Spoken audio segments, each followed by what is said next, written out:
All right. Welcome back, everybody, for another deep dive with us. Excited to be here. Yeah, today we're going to be looking at this YouTube video. Oh, okay. The title is, well, it's in Arabic. Okay. It's called Senchen Yuye, Ichenye Dese, Isitchen 6. Okay, I'm not familiar with that one. Yeah, it translates to something like the forbidden documentary, The Horn of Satan, and the Great Deception of Iblis throughout the ages 666. Wow, that's quite a title. It is, right? It is. It sounds intriguing. Yeah, and the video dives into this whole idea, the claim that people throughout history, and maybe even today, right, are worshiping the devil without even realizing it. Unknowingly. Wow. So we're going to unpack that, see what evidence they have, and see if their arguments hold up. That's a big claim. I'm curious to see what they base that on. Yeah, absolutely. And it's interesting because just the title itself, like you said, it's kind of catchy. It is. It draws you in, right? Yeah. That sense of mystery, the forbidden, and then of course the classic 666. Right. It's all very it definitely piques your curiosity. It does. And speaking of curiosity, it's fascinating to me how this whole idea, this concept of worshiping the devil without knowing it, really taps into this primal fear that I think a lot of us have. Oh, yeah, absolutely. This idea that there's this powerful, deceptive force manipulating us and we're completely oblivious. You have no idea. Yeah. Yeah, it's like it's a scary thought. Yeah, it's unnerving. Yeah. And that's what the video really leans into right from the start. Oh, okay. How so? So they start by diving into this Islamic story of Iblis, Okay. who, some people might know as Satan. They paint him as this like once favored angel, top of the class, right? Right. But refuses to bow to Adam, Okay, yeah, the classic story. and then of course gets kicked out of heaven for that. Right. And he vows revenge and dedicates his existence to messing with humanity. So like the ultimate revenge story. Yeah. That's what's interesting about that narrative of the fallen angel is that it's not unique to Islam, right? Oh, right, yeah. We see echoes of it in Christianity with Lucifer and in other religions and mythologies too. I hadn't thought about that. That's true. Yeah, it's this like universal anxiety, I think, Oh, interesting. about the potential for corruption even within the divine. Even in heaven, yeah. Yeah, it's fascinating. Which I guess then the video uses to kind of set up their main argument, Okay. which is that the devil's ultimate goal is to be worshipped, but not just, out in the open, right? Right. He's been tricking people into doing it for centuries. Like a grand deception. Exactly. That's what they call it, the grand deception. Wow. Suggesting that even, really devout people who are followers of their faith, whatever faith that is, could be unwittingly serving the devil. That's a scary thought, to think that you could be doing something that you believe is good and actually be furthering the agenda of something evil Right. without even knowing it. Yeah, so they bring up sun worship as one of the first examples, Sun worship, okay. which was pretty common in ancient culture. Oh yeah, absolutely. It makes sense, right? Right, yeah. The sun is vital for life. It represents fertility, the cycles of the seasons. Right, it seems pretty harmless on the surface. Totally. But the video makes this really bold claim. What's that? They say that sun worship is actually veiled devil worship. Wow. Okay. That's a big jump. It is, yeah. What's their reasoning there? What do they base that on? Well, one thing they cite is a saying that's attributed to the prophet Muhammad, Okay. that the sun rises and sets between the horns of Satan. Horns, okay. So they're bringing in that imagery already. Right. And then they go on to show all these images from, ancient Egypt, Babylon, the Hittites. There are even some cave paintings in Algeria. Wow, from all over the world. From all over the world, yeah. Yeah. And they all have this sun and horn imagery in them. Okay, so they're using this widespread imagery to suggest a link then between the sun, horns, and by extension the devil. Yeah, that's their argument. It's an interesting connection they're drawing. It is. But it raises a question for me. Okay. Is it fair to say that anytime we see a horned figure, does that automatically mean it signifies devil worship? Yeah. Or are we kind of imposing our modern lens, our modern understanding of the devil onto these ancient beliefs? Yeah, that's a good question. Because, horns have held many different meanings in different cultures throughout history. Yeah, that's true. It hasn't always been associated with evil or the devil. Wow, absolutely. You think of bulls, or rams. In many cultures, horns symbolize strength, power, fertility. Right. You know, sometimes they represent a connection to the divine, to the natural world. So it's not as simple as saying, oh, they worshipped a horned deity, therefore they were devil worshippers. Yeah, I think it's crucial to consider the whole picture, you know? Mhm. Look at the culture's beliefs, their practices, their overall worldview, Right, yeah. before we jump to conclusions about what those symbols meant to them. But the video, they don't just stop at sun worship, right? Okay. They highlight a bunch of other horned figures from different mythologies. Like who? Well, like the Greek god Pan. Oh, Pan. Yeah, the one with the horns and the goat legs. Right, yeah. He's kind of representing this wild, untamed aspect of nature. Right, always causing mischief. Yeah, mischievous, disruptive. Right, he embodies that trickster archetype. Yeah. You know, disrupting norms, challenging authority. He's mischievous for sure, but not necessarily evil in the same way that we typically, you know, portray the devil. Right, he's not like purely malevolent. Exactly. And Yeah. and it's interesting because trickster gods, they appear in cultures all over the world, right? Oh, wow. Each with their own little twist on that archetype. Interesting. Yeah, they blur the lines between good and evil, you know? Hmm. And they challenge our kind of simple definitions of what those things mean. So maybe Pan isn't the devil, but he's kind of playing in that space, you know, a little bit. Yeah, he's operating in that liminal space Right. between the clearly defined categories. Yeah. And that can be unsettling, right? Right. Because it makes us question our assumptions. What else? What other horned figures did they bring up? Well, they talk about the Babylonian god Nergal. Okay, Nergal. Yeah, he's also horned, and he's associated with the underworld. Okay, so that sounds a little more devilish. Right, but he's also connected with protection and healing. Oh, interesting. So again, it's not a simple black and white situation. No, he's not all bad. Yeah. Okay. He represents a kind of a more ambiguous figure, you know? Mm-hmm. He's connected to war, death, and disease, but also to their opposites. So he's more It's complex more nuanced. than just being the devil. Right, exactly. Okay, so Pan, Nergal, anyone else? Let's see. Oh, yeah, they also bring up the Egyptian god Khnum. No. He's the one with the ram's head. Oh, okay, right. Yeah, and he's also linked to the sun. So more horns, more sun. More horns, more sun. Okay. But in the case of Khnum, those ram horns, they're often seen as a symbol of creation and fertility. Oh, wow. So the opposite. Yeah, they connect him to the life-giving Nile. Oh, interesting. So, you know, I think attributing a universally negative meaning to horns across all these different cultures, it really oversimplifies things. It does. It doesn't take into account the richness and the diversity of these ancient belief systems. Right, and it kind of seems like the video is cherry-picking examples to fit their narrative. Yeah, that's a good point. They're highlighting certain elements, you know? Like the horns or fire or underworld figures. Right. And they're interpreting them through this very specific lens. Without acknowledging the bigger picture. Exactly. Yeah. So what other evidence do they bring up?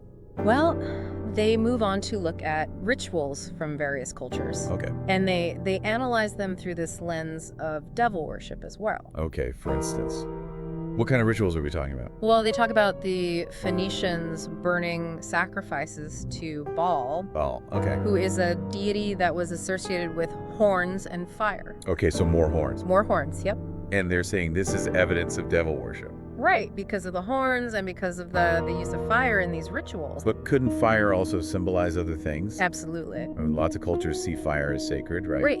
It represents purification, transformation, Right. even a connection to the divine in some cases. Yeah, yeah. So it seems like a bit of a leap to say that just because the Phoenicians were burning sacrifices, they were, you know, worshiping the devil. Yeah, it feels like a misinterpretation, you know? Yeah. Like they're imposing this modern understanding onto these ancient practices that likely had very different meanings Right, right. to the people who are actually performing them. What other examples do they use? Let's see, they also talk about the Mongols and their devotion to Erlik. Erlik? He's a horned god of the underworld. Okay, more horns. More horns, yep. And they're connecting this to the Mongols' conquests.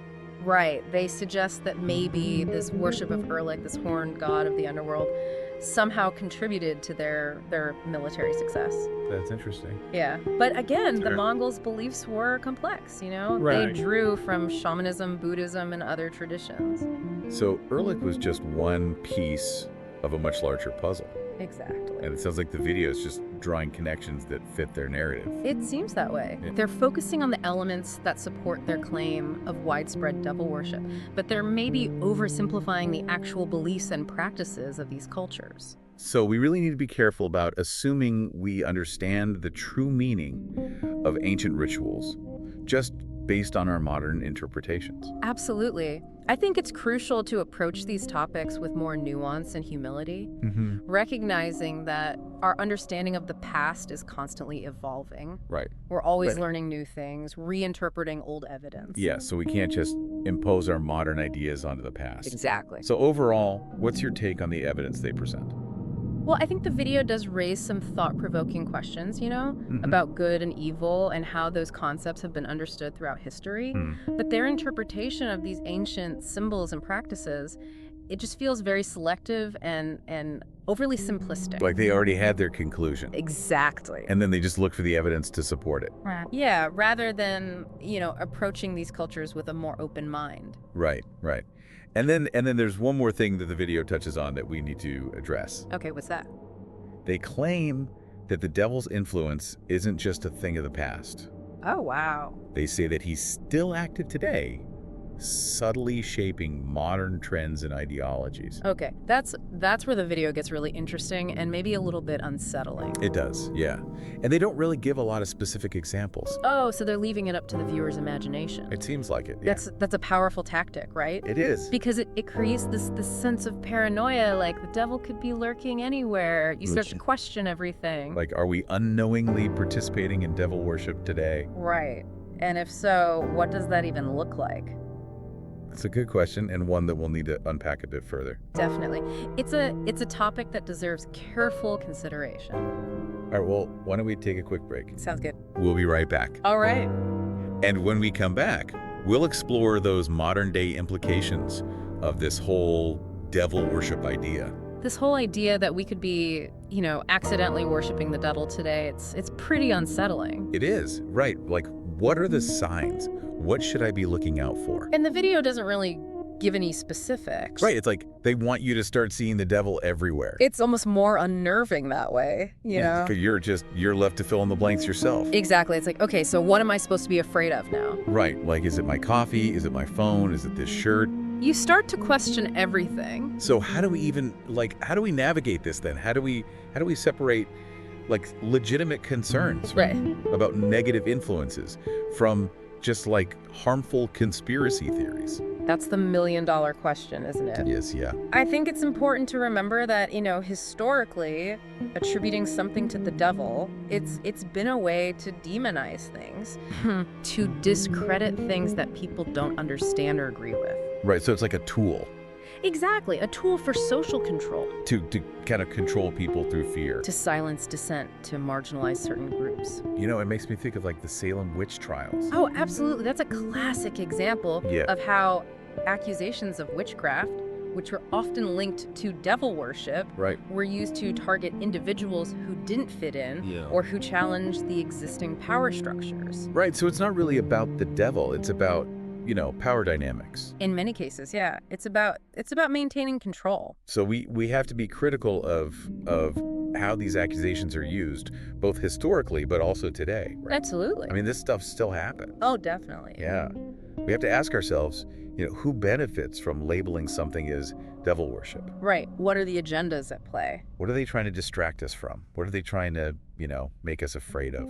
Exactly. And I think it's also really crucial to develop our own critical thinking skills. Okay. We're bombarded with information from all sides these days. Oh, yeah. More than ever before. Especially online. Yeah, and it's more important than ever to be able to evaluate sources, consider different perspectives, Yeah. and form our own conclusions based on evidence and reason. Not just blindly accepting what we see or hear. Exactly. We need to become like savvy information consumers. Yes, exactly. question our assumptions, Yeah. be open to the possibility that there might be more to the story than what we initially see or hear. Don't just take things at face value, Right. which is kind of ironic given that this is exactly what this video is asking us to do. It is, yeah. They're presenting this very specific narrative, Right. and they want us to just accept it without question. Without considering other perspectives, Right. without really digging deeper. And I think this is a perfect example of why that's so dangerous. It highlights the dangers of just accepting information at face value.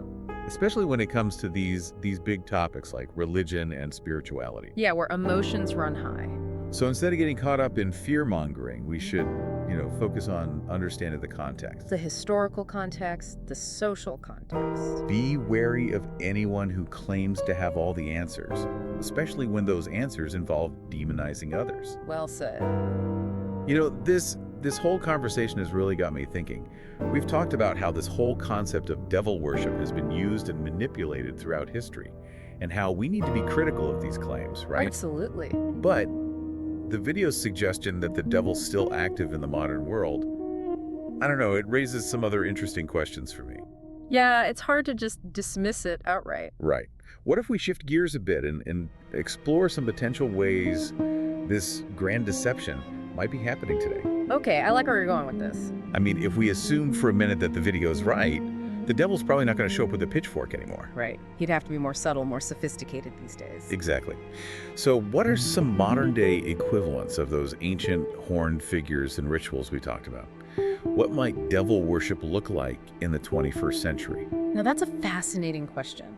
And it's one the video doesn't really answer. They just kind of hint that certain trends and ideologies could be vehicles for this, but they don't give us any concrete examples. So we're left to connect the dots ourselves. Exactly.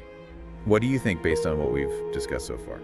Well, we talked about how horns historically represented power and influence, right? Yeah. So maybe in a modern context, the horns are symbolic of things like wealth, fame, or political power.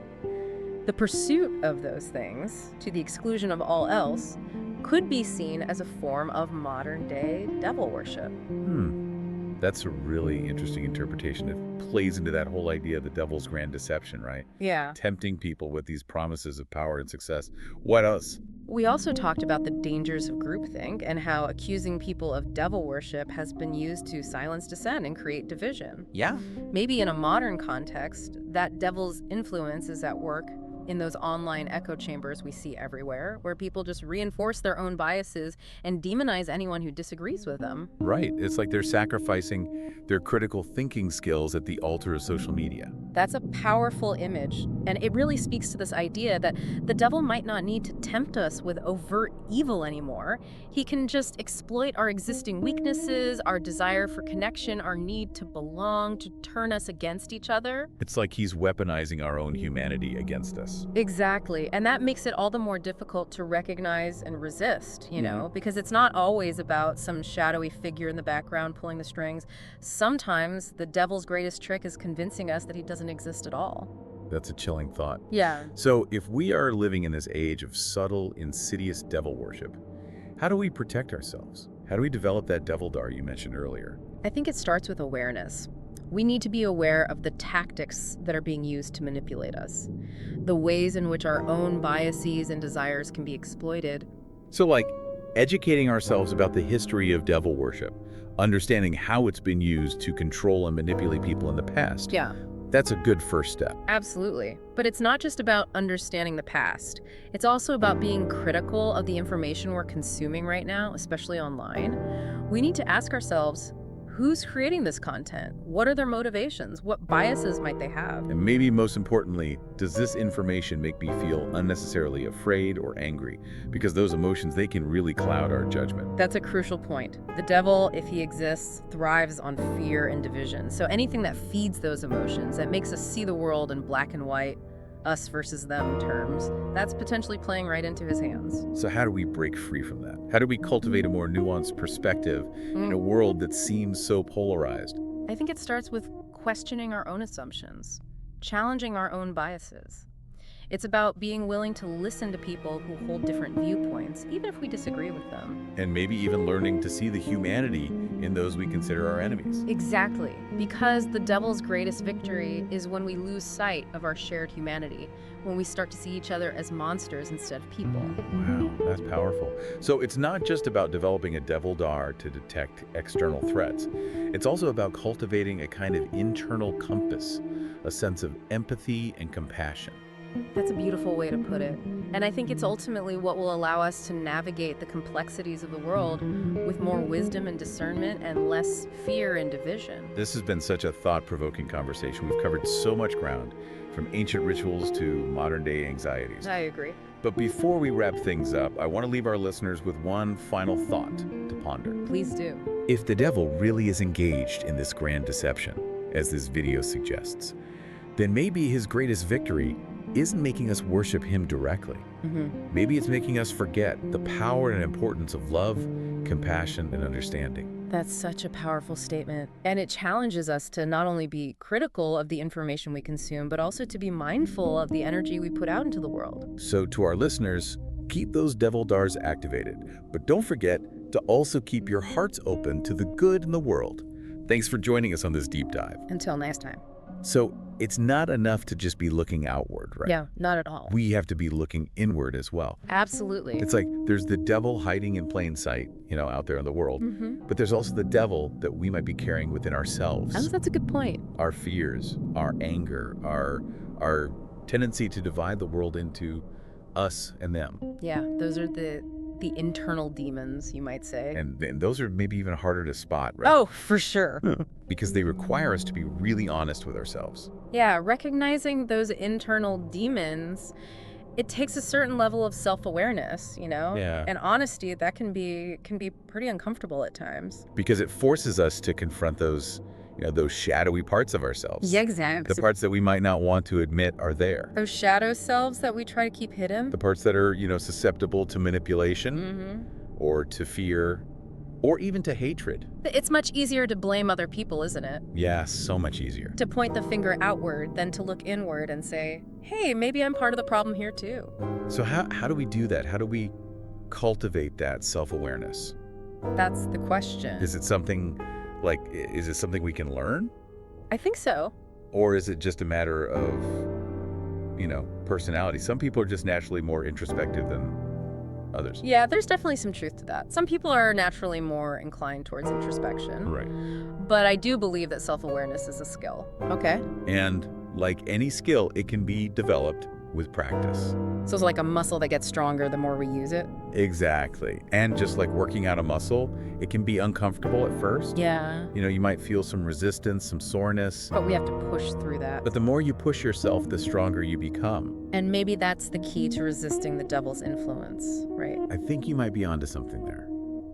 If the devil's goal, assuming he exists, is to keep us in a state of fear and ignorance and division, Yeah. then the antidote is knowledge, self-awareness, and compassion. So it's about becoming more conscious. Yes, more conscious individually and collectively. More aware of ourselves, more aware of the world around us. And realizing that we're not alone in this. We all have our demons, our shadow. I mean, no one's perfect. But we also all have that capacity for love, for kindness, for understanding. So maybe the real battle isn't against some external force, but against those forces within ourselves that are holding us back. The forces that keep us from living up to our full potential. Yeah, the things that prevent us from being our best selves. It's a battle we can only win by embracing our full humanity, Yeah. The light and the shadow. Wow, this has been quite a deep dive. It has. We've gone to some pretty dark places. Yeah, we have. We've explored some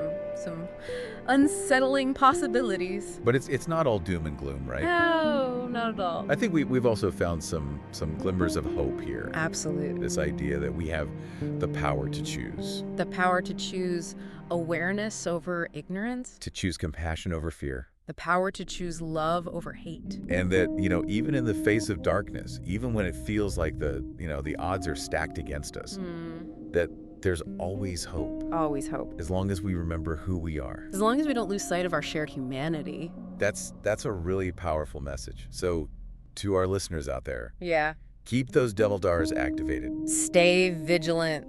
But don't forget to also keep your hearts open. Absolutely. Be discerning, be critical, but above all, be kind. Well said. Thanks for joining us on this deep dive. Until next time.